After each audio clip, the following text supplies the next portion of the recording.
టాలీవుడ్లో సామాజిక స్ఫూర్తిని అణువణువునా నింపుకొని తనని ఇంత గొప్పవాడిని చేసిన అభిమానులకు తిరిగి ఏదో ఒకటి ఇవ్వాలనే ఉద్దేశంతో మెగాస్టార్ చిరంజీవి చేసిన సేవా కార్యక్రమాలు ఎలాంటివో ప్రత్యేకించి చెప్పనవసరం లేదు. రాజకీయాల్లోకి రాకముందే ఆయన బ్లడ్ బ్యాంక్, నేత్రదానం వంటి కార్యక్రమాలను నిర్వహించి ఎన్నో వేల మంది అభిమానులకు సహాయ సహకారాలు అందించారు. ఇప్పటికీ అందిస్తూనే ఉన్నారు. ఇప్పటికీ కూడా రాష్ట్రంలో ఏ చిన్న సమస్య వచ్చినా సహాయం చేయటానికి ముందుండే చెయ్యి మన మెగాస్టార్ చిరంజీవి గారిదే. ఆయన్ని చూసి ఎంతోమంది సినీ సెలబ్రిటీలు స్ఫూర్తి పొంది సేవా కార్యక్రమాలు చేయటం మొదలుపెట్టారు. చిరంజీవిని చూసి ఆయన కుటుంబ సభ్యులు కూడా అలాగే తయారయ్యారు.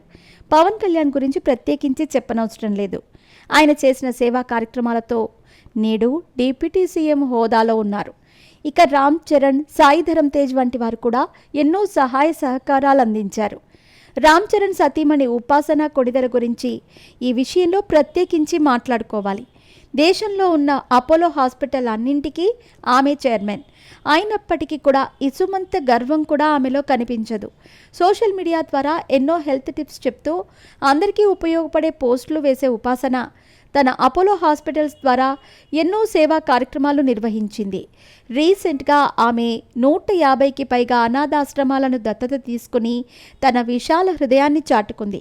రీసెంట్గా ఆమె ఒక అనాథాశ్రమానికి వెళ్ళి తన చేతుల మీదుగా అనాథ పిల్లలకు అన్నం వడ్డించటం, బట్టలు పంచటం వంటివి చేసింది. అందుకు సంబంధించిన వీడియో ఇప్పుడు సోషల్ మీడియాలో బాగా వైరల్ అయ్యింది. ఆమె దత్తత తీసుకున్న విషయం చాలామందికి తెలియదు. రీసెంట్గా తీసుకోవటం కాదు, 2018లోనే అప్పటి నుంచే ఆమె ఈ కార్యక్రమాలు చేపడుతుంది. అభిమానులు ఆ వివరాలను షేర్ చేస్తూ సోషల్ మీడియాలో గర్వంగా తమ వదిన మనస్సు ఎంత గొప్పదో చెప్పుకొస్తున్నారు. అప్పటి నుండి ఇప్పటి వరకు దాదాపుగా 150 అనాథాశ్రమాలను దత్తత తీసుకున్న ఉపాసన రాబోయే రోజుల్లో ఇంకా ఎక్కువ అనాథాశ్రమాలను దత్తత తీసుకునేందుకు చర్యలు చేపడుతుందని అభిమానులు చెప్పుకొస్తున్నారు.